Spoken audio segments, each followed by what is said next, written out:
I have a ton of RF lenses, and I just realized that I've never really gone through all of them as a whole in a video. I've talked about them individually, but never as an entire kit. So today, that's exactly what we're going to do. We're going to be starting off with all of my RF STM lenses and then the L series lenses that I own. Getting right into it, we're going to talk about each lens for a short amount of time just to keep this video moving along, and I'll share with you exactly what I use these lenses for specifically. So right here I have the 16mm f2.8 RF. Again, all of the lenses that I have are RF lenses, and I use them across all of my RF bodies, the R8, the R7, the R5, and the R8 and the R50 as well. Again, all these lenses have specific use cases, and I do use all of them for specific reasons. Starting off here with the 16mm RF 2.8. This lens is incredibly budget friendly. I remember when I got it, I was going on a trip to Europe, and I wanted something. Where I was going specifically was Portugal, and Portugal, like many European countries, are notorious for having very narrow alleyways and tall buildings, old buildings that are all close together. And this lens right here was very affordable. I think it's still right around under $300. So, and it was next day, so it was able to be delivered to me next day, and I was leaving in like a couple of days. So that's why I had bought this lens, and I used it for exactly that purpose. In Europe, all of the buildings are very close together in the cities and the alleyways, and it came in handy for that. Again, it was very inexpensive, and it's pocketable, so it doesn't take up a lot of space in the camera bag. So this lens comes out more often now because I recently picked up the Canon R7, which is a crop sensor camera. So this 16 actually turns into somewhere right around a 24mm, which is a really nice focal length on a crop sensor. On the 16mm on a full frame is still incredibly wide and gives you a lot of perspective. This lens is very good for walking around in the city or very creative shots. It also has macro capabilities, which is something that I've never really used it for, but it's a nice feature to have. You can get really close in, for example, like a flower or insects. It'll come in nicely. It'll perform nicely under those conditions. Very nice lens, very inexpensive. We're going to be going from the widest lenses all the way to the longest lenses. So moving along the STM theme, this is the 24mm f1.8 lens with stabilization IS internally in the lens, and then it also has macro capabilities. Again, the macro meaning that it has a very short focusing distance, which comes in handy. The 24 is really nice on a full frame camera. It's just a perfect lens for the city, in my opinion, and I'm also using it more now as a static shot for my talking head videos, because 24 is wide enough that it gets a lot of the image and a lot of the frame. It gets a lot of the scene in frame, and it also allows me to be really close to the camera. So in case I have a teleprompter, the 24 is nice and close, and it's still wide enough that you're able to see the tabletop, and it's just a really nice lens. On the R7, the 24 turns into roughly a 35mm lens, which you'll come to realize, I have come to realize that the 35mm focal length is my favorite focal length of all time. It's the most universal for my workflow, and it's what I use the most for video recording and photography. I think it's very, very forgiving, the 35mm. So the 24 on the R7, again, very, very nice combo, because it gives you that 35mm equivalent to a full frame.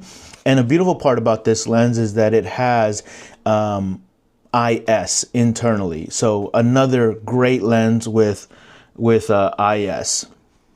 Beautiful lens.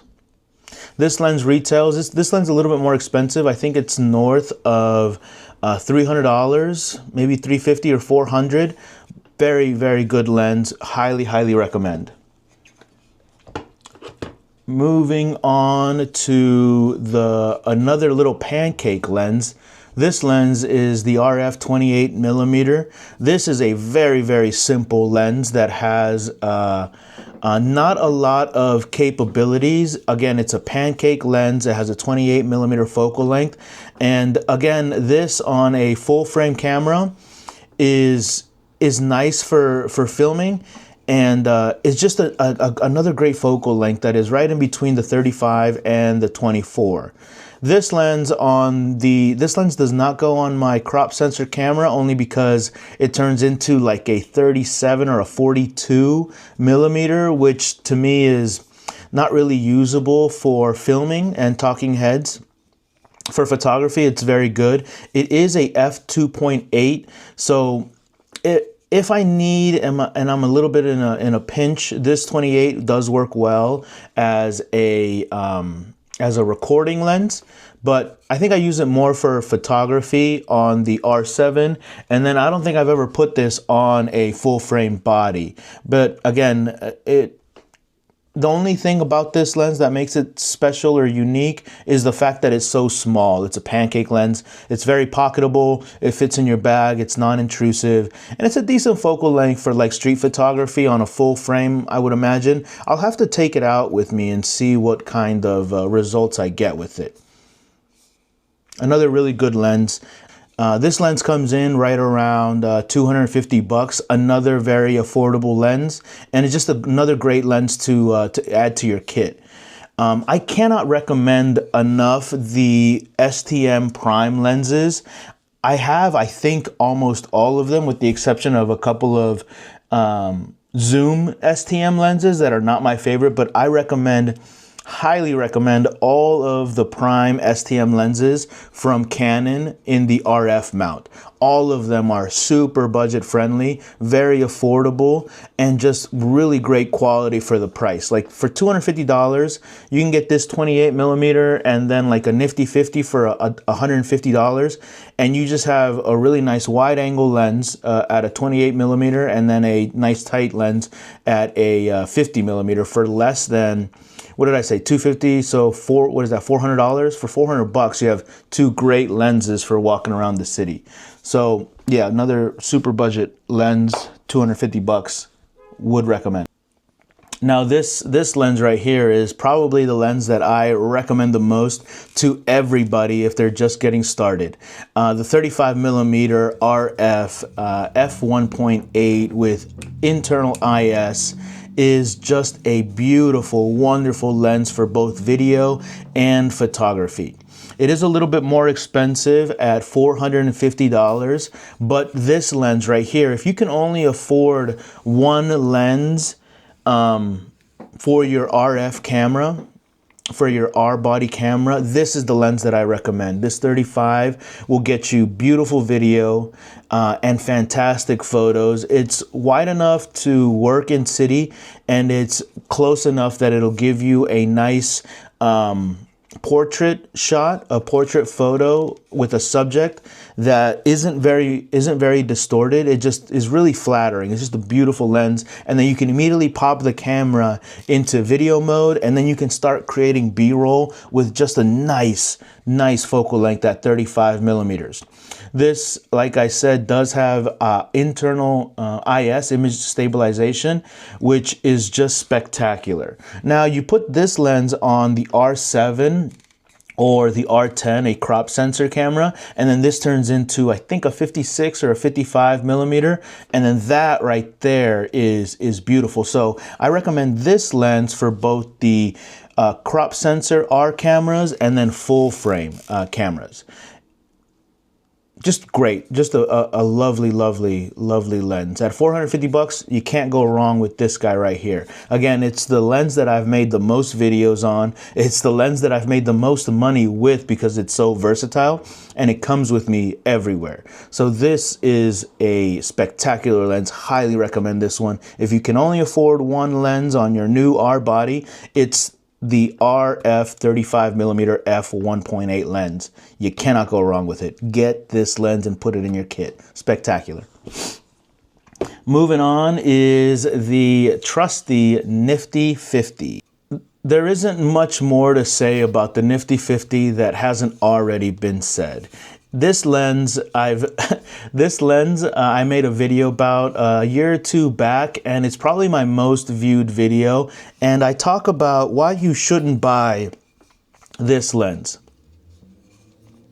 Now, if you've seen that video and you watched it all the way to the end, you know that I really walk back the title of the video, and all that I'm mentioning, and I still preach this to this day, is that a budget, cheap, inexpensive lens does not mean that it is the best lens. So just because this lens is super affordable and very budget friendly does not mean that it's the best lens in the world.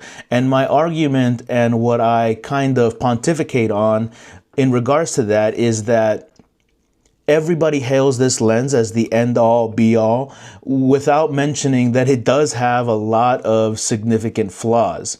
The only thing that supersedes those flaws, and again, when I say flaws, I'm really exaggerating that, maybe some chromatic aberrations that are very fixable and that you can get past, but it wouldn't, just because this lens is cheap doesn't mean that it's the best lens that's available.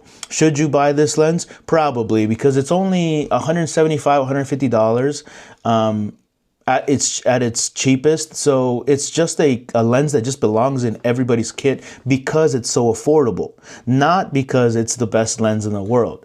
So enough about the price, right? This lens is fantastic. I do recommend it, particularly if you cannot afford the 35. This lens right here is spectacular because you're going to be able to get some beautiful portrait shots with this lens on a full frame camera. It does not have image stabilization, so I would not recommend this lens for video unless you have a camera that has really nice in-body stabilization, or you are only putting this camera and lens combo onto a fixed tripod for filming.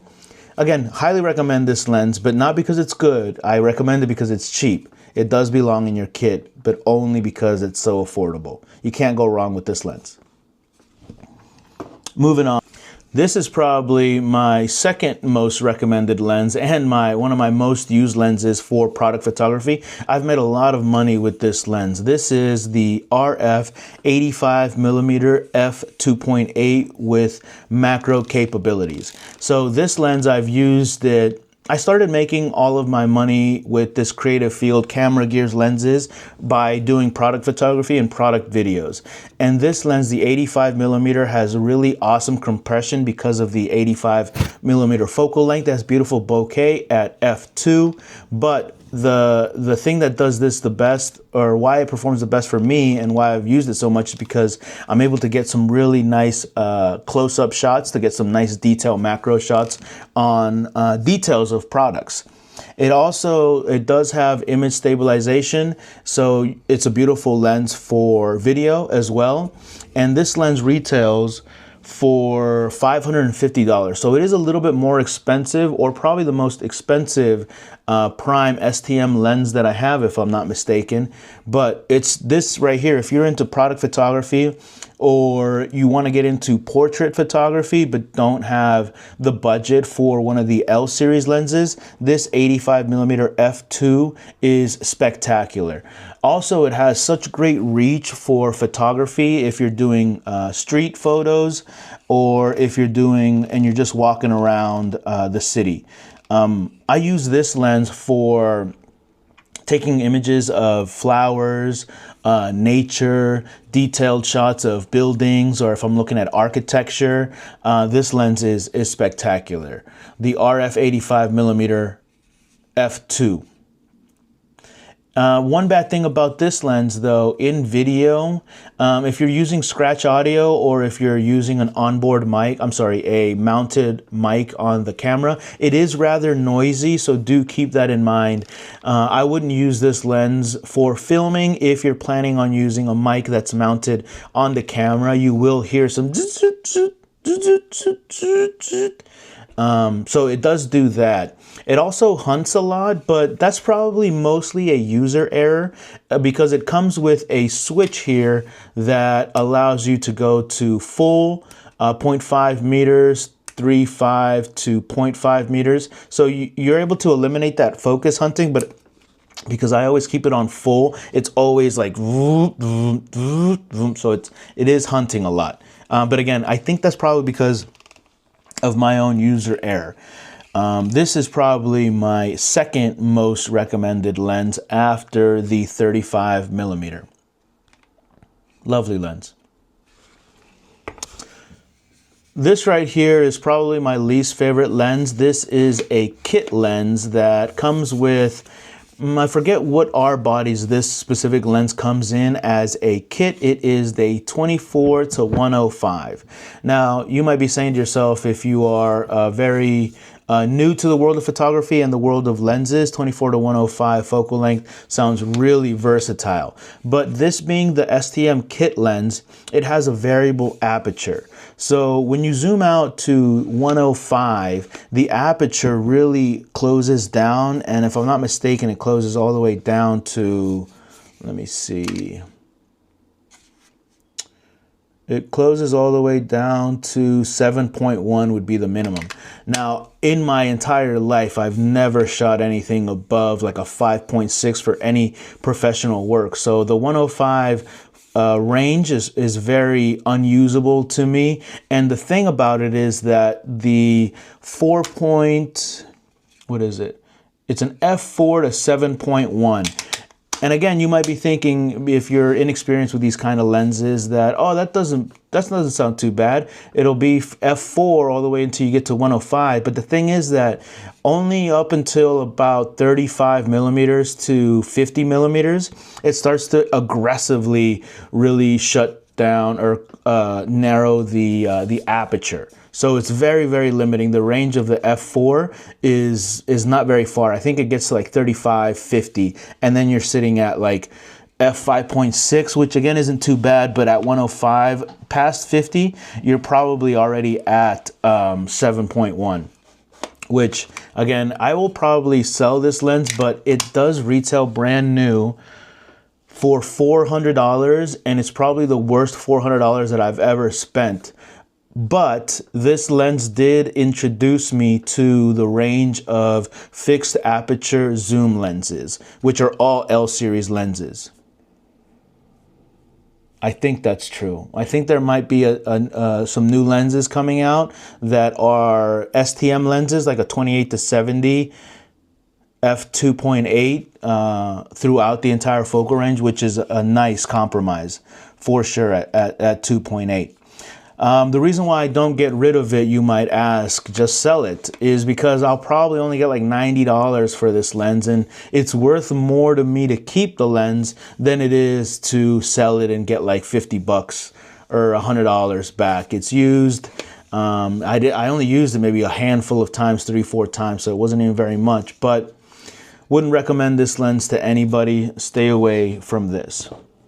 Now, talking about a non-Canon lens, this is a Sigma RF lens, and if I'm not mistaken, this was the first RF lens that was available to outside third-party manufacturers. This one from Sigma is a beautiful lens, 18 to 50 millimeters, f2.8 constant throughout the focal range, and it is a lovely lens. I think it was about $600–700. It is a little expensive, but I use this lens as the lens that sits on my R50 that I use as my webcam. So as a webcam lens, this is spectacular. This lens is a crop sensor lens, but I have tried it on a full frame, and it is still usable. So yeah, yeah, it is still usable, but this lens primarily lives at my workstation on my R50 up at the top there, and it just stays fixed on me at anywhere between 18 and 24 millimeters. It's just a nice focal length, and I wanted it to have 18 to 50 range because I wanted to use this in different locations. So I needed that flexibility of having 18 to 50. I could have just gone with a 16 millimeter f2.8, but then again, I'd have to be moving the camera around.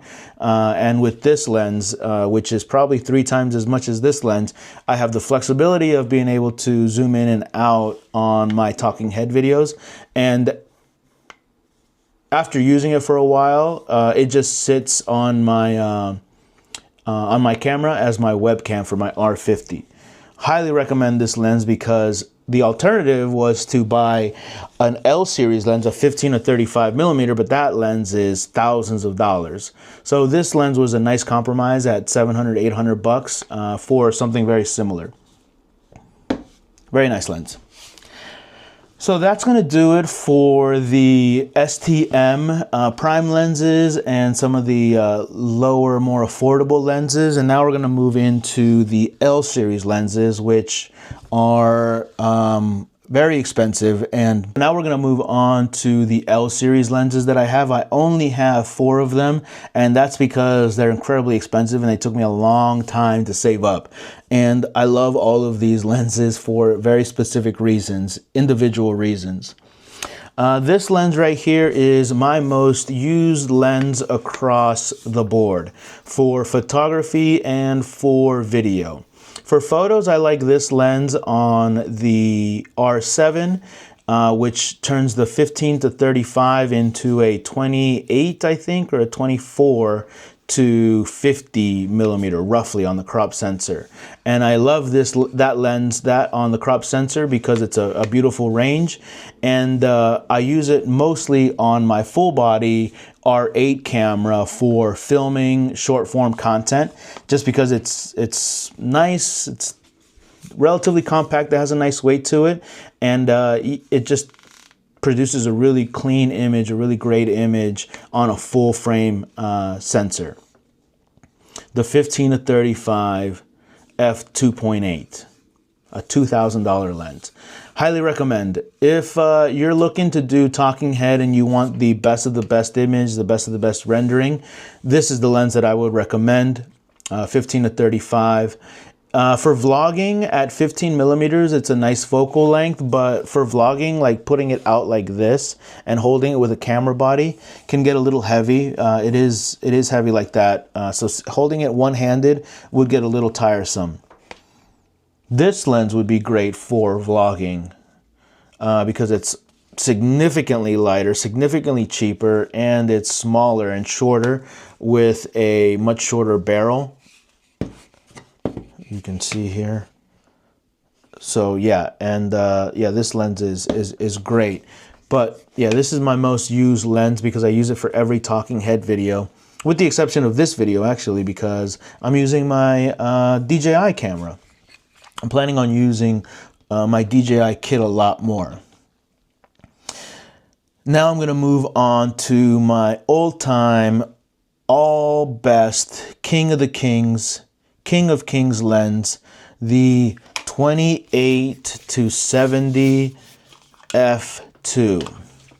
Now, if you're talking about wanting the best lens that money can buy for photos, the most versatile lens, the most beautiful rendered images come from this 28 to 70 millimeter f2.8. This lens is great for concert photography, it's great for weddings, it's great for event, it's great for absolutely everything. 28 to 70 is a spectacular focal range. It being an f2 makes it an unstoppable lens for photos. Video, Video's good. Video's good, but this lens does not have internal stabilization. So unless you have a camera with IBIS or you know how to handle a camera and get some steady footage, I wouldn't recommend this lens for video. But for photo, if you are purely a photographer and want one lens to rule them all, that you only have one body and one lens, and you have a big budget, this is the lens right here. This lens retails for north of $2,700. I think it's close to $3,000 when I bought it retail. But again, this lens, the jobs that I've done with it, the event photography, event like birthdays, weddings. I've never done a concert, but the f2 I know is going to be spectacular for low light stuff. This lens has paid for itself multiple times over because it's the one and done lens. So instead of carrying a bunch of different lenses, this right here lives on the R5 for me. Because the R5, as you may know, I think the R5 is a 45 megapixel camera, and pairing it with a 28-70 gives you such incredible versatility in post-production that you're able to crop into an image and get some really beautiful candid shots without being too intrusive. This is the lens that you buy when you can only afford one lens. Again, it's $3,000, incredibly expensive, I know, but this lens is recommended to people that are professionals or people with incredibly large budgets. A one and done lens, if that's what you want, and you only have one camera body, this is it, the 28-70. You cannot go wrong with it, and I've recommended this lens to only people that are professionals. And I say that not to, shit on other people that aren't pros or anything like that, but it's just an expensive lens. And it doesn't make sense to buy a lens like this unless you are using it to make money or you have a very large budget and disposable income. This is for professionals, in my opinion. Beautiful lens, love it.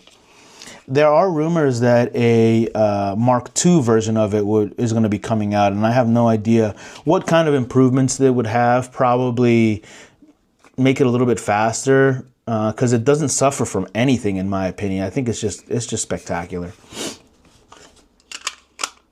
It does have a 95 millimeter filter thread at the end of it, which makes the UV filters and makes the ND filters for a lens like this incredibly expensive. So there is some limitations there. I will have to admit that. I had to buy a $300 lens kit for this because they don't really sell 95 millimeter filter threads or filters with that size threads. So it is an expensive investment all around, but highly recommend. Can't talk about this lens enough. Beautiful. Probably my third or fourth most used lens for photography. Actually, for photography, strictly photography, it is my #1 most used lens. Strictly photography. For video, definitely going to be the 15 to 35. But for strictly photos, that's this guy right here. Moving on. This is the RF 70 to 200 Mark I. This lens right here is a 70 to 200 focal range with a constant f2.8 aperture. This lens is spectacular for getting that extra punch when you need that 200 millimeters. The constant f2.8 makes it perfect, in my opinion, for video and for photography. It comes with in-body stabilization and a couple of stabilizer modes. This is a lens that is really great. Now, pairing this with the R7, which is a crop sensor, really gives you just even more reach. So if you're into wildlife photography, the R7 paired with the 70 to 200 is a spectacular combo. This is another very expensive lens. I think it sits at about $2,200 or $2,500. And the price might have gone down because there is a Mark II version of this. Or actually, there isn't a Mark II. they updated or made a new lens, the 70-200, with that Z letter at the end of it that is for like filming, or like a hybrid photo video lens. But that lens is incredibly long, and I think it's about $3,000. Super expensive. This one is close to it, but if you're looking for just a 70-200 with some great rendering, this is a great lens. The bad side about this, or the one thing that I did notice and everybody else mentions, is that the throw of this lens is incredibly hard. So for example, if I have my lens mounted and it's on like this, and I'm trying to zoom with one hand, I can't really zoom with one hand all the way. I get stuck and it's difficult, and the throw is incredibly long. So for me to get to 70 all the way to 200 is an awkward kind of throw. Now, I did notice that on the new variant of the 70-200, the Z, I forget what the actual USM Z, I believe it is, it's one thumb. You can get from 70 to 200 very, very quickly with just a flick of your thumb, which for video is very, very necessary. Why that's important is because if you're doing video and you're trying to punch in to 200, you're moving the entire camera as you're trying to fuss with it, trying to get out. And that lens right there is an internal zoom, meaning that it doesn't extend like this. So it makes it easier for you to balance it on a gimbal. And it's just made more for, you know, video and stuff like this. But for photography and doing birding and, you know, wildlife photos on the R7, for about $2,200 to $2,500, this is the lens that you want, especially on the R7. I love it on the R5 because of the 45 megapixels that the R5 has. But again, just another beautiful, beautiful lens. You may be able to tell, but I love all of my lenses, and I call them all beautiful because I believe it. They are all great. This right here, this behemoth, this is the 85mm f1.2. I thought a lot about this lens before I bought it because it was $2,700, I believe, $3,000. Very expensive, very premium lens. But the reason why I decided it was between this lens and then the 50 f1.2, but I landed on the 85 because I've come to learn that when you want to do portraiture and you want to do photography inside of a studio, the 85mm is the lens that you want. This lens is spectacular for portraits, for headshots, for professional work. The 85mm is what you want. With time, I probably will get the 50mm f1.2, but another lens that did come out recently is the 50mm f1.4, which has some really nice features. And it's not as expensive. I think the F50 f1.4 is about $1,500 or $1,700, which is roughly $800 to $500 less than the 1.2 version. And it comes with stabilization, which this lens does not.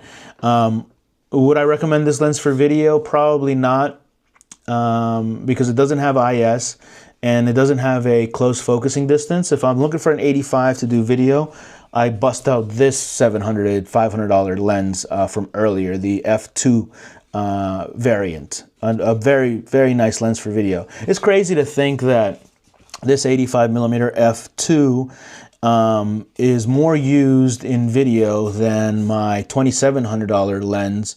I don't know, it kind of blows my mind that this lens gets used more, and it's probably because of the type of work that I do. It's nice to have, though. This 85 is beautiful. If I ever get an opportunity to do headshots or do a pageantry or fashion show, or I'm working with professional models, this lens right here, the 85, mwah, spectacular. That is gonna do it for this video today, guys. If you want to learn a little bit more about my favorite lens of all time, which I talked about briefly here, but if you want a little bit more in depth, you're going to want to check out this video right here. Adios.